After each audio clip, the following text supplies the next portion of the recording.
Co-powered by Techno। सम्मान करते हैं, लेकिन अगर मठाधीश में ही अगर किसी को शिकायत है तो बताओ, हमारे मुख्यमंत्री जी तो मठाधीश मुख्यमंत्री हैं, तो इसमें क्या खराब बात है? इसमें भी शिकायत है क्या? 17 से पहले बिहार के जो गरीबों का भोजन था वो आपके गुंडे ले जाते थे। भाजपा का कहना है, भाजपा का कहना है।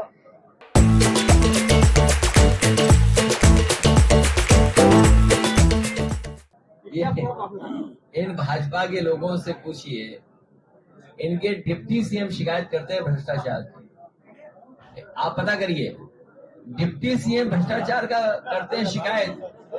इनके विधायक न्याय मांगने के लिए धरने बैठते हैं, इनके विधायक भ्रष्टाचार के खिलाफ धरने पे बैठते हैं, इनके विधायक मंत्री कह रहे हैं लूट हो रही है, लूट, अधिकारी कह रहे हैं लूट हो रही है।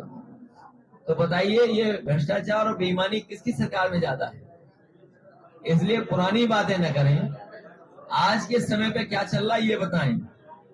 और सुनिए, चुनाव में हमारे प्रधान होंगे एक आध, ये भी जानते हैं और लोग होंगे। जब चुनाव था तो रिफाइंड तेल मिल रहा था, अब बताओ राशन में क्या मिल रहा है? अच्छा, ये प्रधान लोग जानते होंगे तहसीलों पे क्या हाल है। ये हमारे वकील हैं, अधिवक्ता हैं और लोग भी जानकार हैं। पिछड़े और दलित भाई बहनों को, उनके परिवार के लोगों को जो जमीन मिल जाती थी, पट्टे हो जाते थे, बताओ पट्टे के मालिक नहीं बन सकते अब। उनकी फाइलें कौन चुरा रहा है? आप पता कर लो, हर जगह फाइल चोरी हो जा रही है उनकी। बताओ, पट्टे के मालिक हो जाना चाहिए कि नहीं होना चाहिए? पिछड़े और दलित परिवारों के, पिछड़े को जो पट्टे मिले थे, दलित भाइयों को जो पट्टे मिले थे, उसमें तो हकदार होने चाहिए थे। अगर वो हक मांगने जाएं, अपने पट्टों का अधिकार मांग ले, तो बताओ वो फाइल गायब हो गई, कागज गायब है।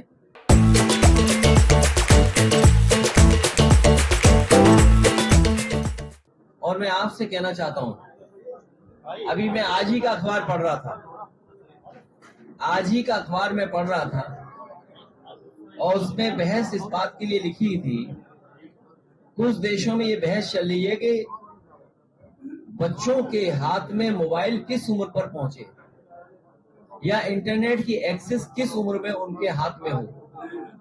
जो डेवलप्ड कंट्रीज भी हैं, उसमें भी कई कोनों से ये बहस छिड़ रही है कि इंटरनेट की एक्सेस जल्दी नहीं मिलनी चाहिए बच्चों को, और क्योंकि उससे बहुत सारा दुष्प्रचार भी हो रहा है, कुछ घटनाएं भी हो रही हैं, इसलिए हमें आपको सबको सावधान रहना पड़ेगा।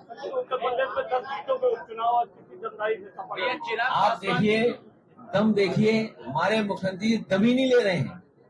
उन्हें पता है उनकी कुर्सी हटनी है, उन्हें छीनी जाएगी कुर्सी, तो वो केवल बहाना ले रहे हैं चुनाव का कि चुनाव हो जाने दिए तब कुर्सी पर फैसला लीजिए।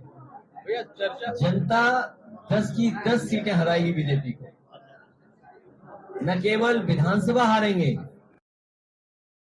भी छिन जाएगी, और इसीलिए बीएलओ हटाए जा रहे हैं। सोचिए, सबसे छोटा कर्मचारी कौन होता है? बीएलओ। जात के आधार पे बीएलओ अपॉइंट हो रहा है, जात के आधार पे एसडीएम अपॉइंट हो रहा है, जात के आधार पर और अधिकारी अपॉइंट हो रहे हैं। मुझे खुशी है कि आपके ही बीच का एक साहसी पत्रकार ने एक सूची जारी की है, आपके ही बीच का एक साहसी पत्रकार, उसने पूरे उत्तर प्रदेश की सूची जारी कर दी है कि किस तरीके से एक ही जाति के लोग कहां कहां बैठे हुए हैं। हमें उम्मीद है हमारे ये भी पत्रकार थोड़ा साहस दिखाएंगे। ये उत्तर प्रदेश के विधानसभा चुनाव में चिराग पासवान की पार्टी उतरने वाली है, ऐसी चर्चाएं थे। आज की खबर आपने पढ़ी होगी, उत्तर प्रदेश बड़ा प्रदेश है, सबको आना चाहिए। जैसे आपने पीडीए चलाया था, अब मायावती बाम सेव को लेकर आ रही है। बाम सेव बहुत पुराना संगठन है, और पीडीए बड़ी लड़ाई लड़ने जा रहा है। पीडीए सबको लेकर के साथ चलने वाला गठबंधन है। पीडीए की छतरी के अंदर हम सब आप लोग हैं, इसलिए पीडीए ही एनडीए को हराएगा, पीडीए ही भारतीय जनता पार्टी को हराएगा। बिहार के पूर्व मुख्यमंत्री लालू प्रसाद यादव को नौकरी के बदले भैया देखिए ये तो बड़े सवाल हैं, लेकिन आप बताओ डीएपी किसानों को मिल पा रही कि नहीं मिल पा रही है? किसानों की बुवाई होने ही है, तैयारी करनी है किसानों को आलू की, डीएपी है ही नहीं दुकानों पर। आखिरकार ये डीएपी कहाँ चली गई? बीजेपी डीएपी कहाँ लेके जा रही है? डीएपी कहाँ चली गई? किसानों को जो सुविधाएं मिलनी थी वो कहाँ चली गई? यही गुरसाईगंज में याद होगा देश के प्रधानमंत्री आए थे, कर्जा माफ हो जाएगा, आय दोगुनी हो जाएगी। अब तो 4 गुनी का नारा देना पड़ेगा बीजेपी को। हरियाणा चुनाव को लेकर भी बीजेपी ने कई बड़ी घोषणाएं की। सीबीआई ने आज जांच करने के बाद कार्रवाई के लिए दिया है। देखिए मैंने तो कई मौकों पर कहा है, जैसे थाने चल रहे हैं ना, यहाँ भी आप जानते हो कि पत्रकार थाने कैसे चल रहे हैं, वैसे ही सीधा ही चलिए। सर जी चीज बताइए, जो आप कह रहे हैं कि फर्जी काउंटर हो रहे हैं, क्या आपकी सरकार की दोबारा जांच करेंगे? देखिए जो भी फर्जी इनकाउंटर हुए हैं, और फर्जी इनकाउंटर का एक तरीका है, उसमें तमाम नियम हैं। जो भी फर्जी काउंटर हुए हैं उनकी जांच जरूर होनी चाहिए और जरूर होगी।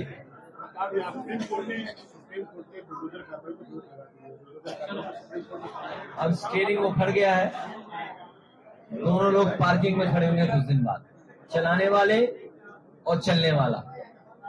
थैंक यू भैया। मेरे पत्रकार साथियों धन्यवाद। अगली बार असुविधा नहीं होगी, हम अपने लोगों को टी शर्ट लगाएंगे, वहां बैठा करेंगे और बड़ा पंखा लगाएंगे जिससे हवा हम लोग पाए। हम और आप जब बीमार होंगे कभी कन्नौज में, तो इसी मेडिकल कॉलेज में जाना पड़ेगा। इसकी दुर्दशा आपने देखी है और हम लोगों ने देखी है। कोई पहली बार हम लोग इस दुर्दशा पर चर्चा नहीं कर रहे। हर बार जब मैं कन्नौज आया हूँगा तो मेडिकल कॉलेज के बारे में मैंने चर्चा की होगी, कभी आया हूँगा यहाँ के विकास के बारे में चर्चा की होगी। लेकिन पता नहीं भारतीय जनता पार्टी कैसे लोग बहरे हैं, बिल्कुल सरकार के लोग बहरे हैं, इन्हें सुनाई नहीं देता कुछ, और अब तो लगता दिखाई भी नहीं देने लगा है। अब आंखें भी गड़बड़ा गई इनकी। बताओ मेडिकल कॉलेज में कोई समाजवादी पार्टी जा रही है इलाज कराने? वहां तो आम जनता जाती है। पैरामेडिकल नहीं चला पा रहे हैं, मंडी नहीं चला पा रहे हैं, कोई सुविधा नहीं दे पा रहे हैं, और कन्नौज का जो विकास रफ्तार लिया था, तेजी हुई थी जिसमें, वो सब ठप कर दिया। कन्नौज से तो भारतीय जनता पार्टी के लोगों की दुश्मनी है कोई, जिसकी वजह से कन्नौज का विकास इन्होंने रोका हुआ है। भैया एक देश एक चुनाव को लेकर क्या कहेंगे? ये जो वन नेशन वन इलेक्शन, उसके साथ साथ बीजेपी चाहती है वन डोनेशन। एक ही बार डोनेशन मिल जाए और ठीक है। और जिस तरीके से सरकारी विभाग आउटसोर्स हो गए हैं, नौकरियां आउटसोर्स हैं, आप देख लेना एक दिन भारतीय जनता पार्टी कहेगी कि अब चुनाव आयोग की जरूरत क्या है, 5 साल में एक बार चुनाव होना है, बाकी दिनों हम क्यों चुनाव आयोग के कर्मचारियों को, अधिकारियों को वेतन दें? तो ये चुनाव आयोग को भी आउटसोर्स करना चाहते हैं। आप जानकारी कर लेना, ये जितने बीएलओ हैं ये सब आउटसोर्स हैं। इलेक्शन कमीशन के तमाम इंजीनियर अधिकारी आउटसोर्स होते हैं। ये वन नेशन वन इलेक्शन बहुत बड़ी साजिश है लोकतंत्र को खत्म करने की और चुनाव आयोग को खत्म करने की। और भारतीय जनता पार्टी चाहती है कि चुनाव आयोग में भी उनके ही लोग बैठ जाएं। जब ठेके पे लोग लिए जाएंगे, आउटसोर्स पे लोग लिए जाएंगे, तो बीजेपी अपने लोगों को एडजस्ट कर लेगी, अपने लोगों को बैठा देगी। सोचिए अगर इलेक्शन कमीशन में भी वन नेशन वन इलेक्शन के बहाने अपने लोगों को बैठा देगी तो कितना फेयर इलेक्शन होगा। और फिर ये one election one nation one election तो ये एक बहाना है। कुछ दिन पहले आपने सुना होगा कि महिला आरक्षण लागू होने वाला है, बहुत प्रचार किया गया, बहुत ढोल बजाए गए। बताओ महिला आरक्षण कहाँ है?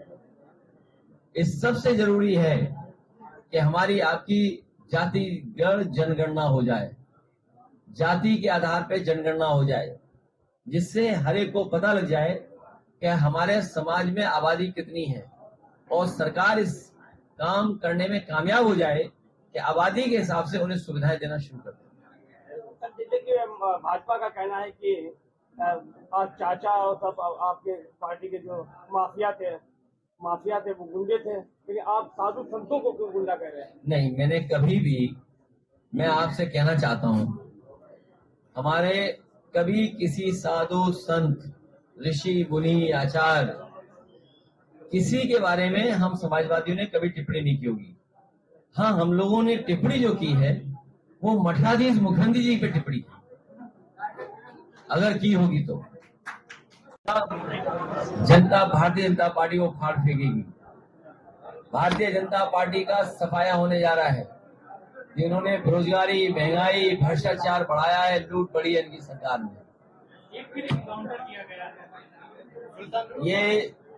ये इनकाउंटर का जो निशाना है वो टांग पे जाता है। और हमारे पत्रकार साथियों से कहूंगा, अंग्रेजी का एक अखबार था, प्रतिष्ठित अखबार, उसने कहा कि 18,000 इनकाउंटर हुए उत्तर प्रदेश में, जिसमें 200 जाने गई हैं, जो दावा है सरकार का। और बड़े पैमाने पर टांग में गोली लगी है या हाथ पे गोली लगी है। इसका नाम दिया है हाफ इनकाउंटर या टांग पे गोली वाला इनकाउंटर। ये जितने भी टांग पर गोली वाले इनकाउंटर हैं, ये सब फर्जी इनकाउंटर हैं। और ये मैं नहीं कह रहा हूं, मेरे साथ साथ अंग्रेजी के एक अखबार प्रतिष्ठित है, उसने कहा कि 18,000 इनकाउंटर उत्तर प्रदेश में हो चुके हैं। और कल ही में एक वरिष्ठ पत्रकार को सुन रहा था, वो कह रहे थे कि 10,000 इनकाउंटर हुए हैं ऐसे। और अगर इनकाउंटर से ही कानून व्यवस्था सुधर रही होती तो हमारे कंजौर के लोगों को बताओ, एक दलित बेटी को फांसी के फंदे पर लटकना पड़ा। आप सब जानते हैं, एक दलित बेटी, उसको न्याय नहीं मिला, उसकी कहीं सुनवाई नहीं हुई, उसे मजबूरी में फांसी पर लटकना पड़ा। लेकिन ये बात भी है कि फांसी पर लटकी है कि लटकाई गई है, अभी भी उसका खुलासा नहीं हुआ है। फर्रुखाबाद में भी हमारे साथी जानते होंगे, 2 बेटियां लटका दी गई कि आत्महत्या हुई है। और हर दिन उत्तर प्रदेश में बड़े पैमाने पर बेटियों के साथ इस तरह का व्यवहार हो रहा है, जहां उनके साथ घटनाएं घट रही हैं। और जो सबसे ऑथेंटिक डेटा है एनसीआरबी, अगर हम एनसीआरबी के डेटा को ऑथेंटिक माने तो सबसे ज्यादा असुरक्षित महिलाएं अगर कहीं हैं तो वो उत्तर प्रदेश में हैं। तो क्या इनकाउंटर से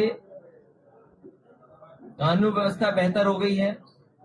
क्या इनकाउंटर से हमारी माताएं बहनें सुरक्षित हो गई हैं? और कल तो हद हो गई, स्मार्टफोन दिया सरकार ने और पंडाल के बाहर स्मार्टफोन छीन लिया बदमाशों ने। कहीं ऐसा तो नहीं देने वाले और छीनने वाले में कोई साठगांठ रही हो कि हम देंगे आप छीन लेना? योगी जी ने कहा था कि सपा का एक काला चिट्ठा सामने आ जाए, सपा मुंह दिखाने लायक नहीं रहे। पिछले 7 साल से काला मुंह तो हम लोग देख रहे हैं कई लोगों का।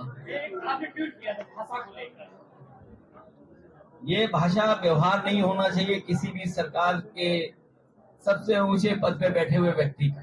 जिसको संस्कृत नहीं है तो उसको कैसे समझ में आएगा? आपने कुछ संस्कृत क्या कहा मैंने? नहीं, मैंने ऐसा कुछ नहीं कहा। मैंने ऐसा कुछ नहीं कहा। अगर कहा हो तो बताइए।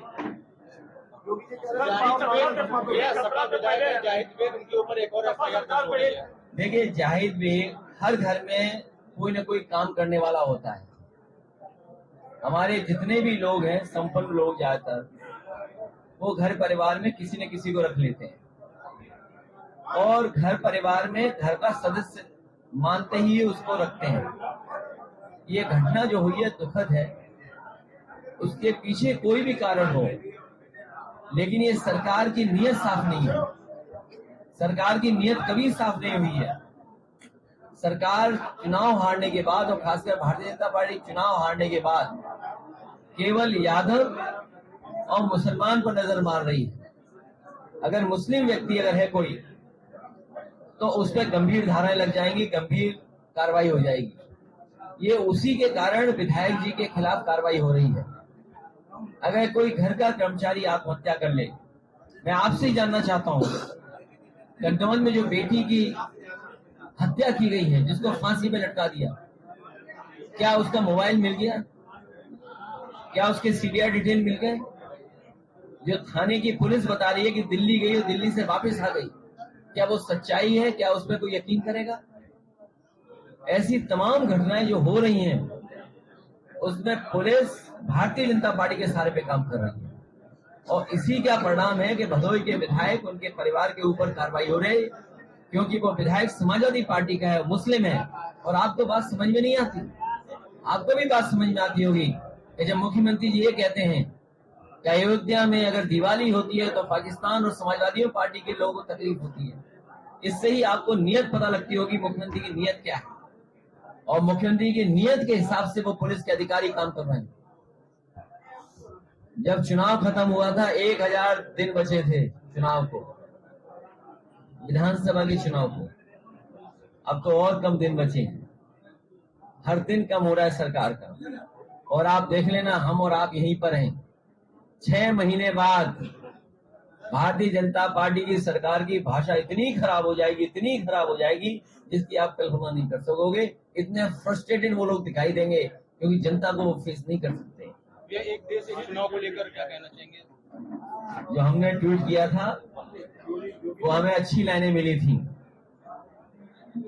भाषा से पहचानिए असली संत महंत, भाषा से पहचानिए असली महंत और संत, साधु भेष में घूमते हैं जग में धूर्त अनंत। इसलिए भाषा से भी लोग पहचाने जाते हैं। दो नहीं हो सकते भस्मासुर। जो हमने पढ़ा है अपना साहित्य या अपनी किताबें, हमने भस्मासुर दो नहीं पढ़े, हमने तो एक ही। ये कोई भाषा मुख्यमंत्री की हो सकती है? Co-powered by Techno.